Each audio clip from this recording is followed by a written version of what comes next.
En été, Europe 1 reste mobilisé pour vous informer. Pierre de Villeneuve.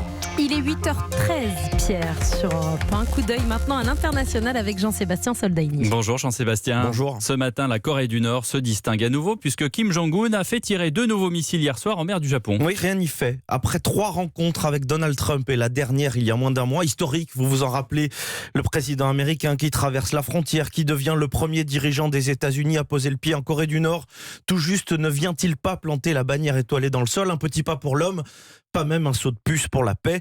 Les poignées de main ne restent que des poignées de main pour les caméras et les appareils photo. Kim Jong-un continue. Certes, les 2 missiles tirés cette nuit sont de courte portée. Nous sommes loin des engins intercontinentaux capables, en théorie, de frapper le sol américain. Mais c'est un signal envoyé par Pyongyang. Je ne lâcherai pas. Je veux discuter d'égal à égal avec Washington. Mais pourquoi Kim Jong-un fait-il cela et pourquoi le fait-il maintenant? Pour rappeler que lui aussi, il a ses revendications, que ce n'est pas uniquement à la Corée du Nord de démanteler son arsenal nucléaire. Les États-Unis doivent faire un effort de leur côté et cet effort est clairement énoncé par Pyongyang.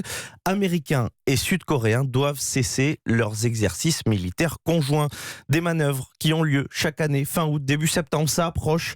Elles impliquent des navires, des avions qui patrouillent au large des côtes de Corée et qui, pour Pyongyang, n'ont qu'un seul but, assurer une répétition générale pour l'invasion du pays par les Occidentaux. Le grand raout approche et Kim Jong-un se rappelle à leurs bons souvenirs. Mais toutes ces discussions, Jean-Sébastien, toutes ces poignées de main, ça donne rien. Sur la détente entre USA et Corée du Nord, pas vraiment. Mais il faut l'admettre, les photos et les sommets entre les 2 dirigeants ont permis d'avancer sur un point.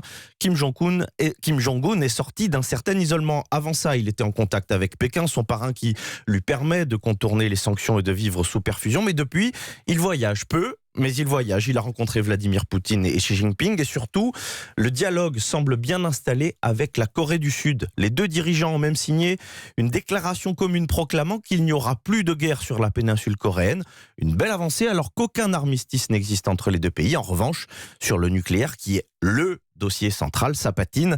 Kim Jong-un a bien démantelé un site d'essai, mais il n'a pas réduit son arsenal. Alors Donald Trump a beau affirmer que la porte du dialogue reste ouverte, pour l'instant cette porte ne laisse passer qu'un courant d'air et il ne faudrait pas qu'elle claque brutalement.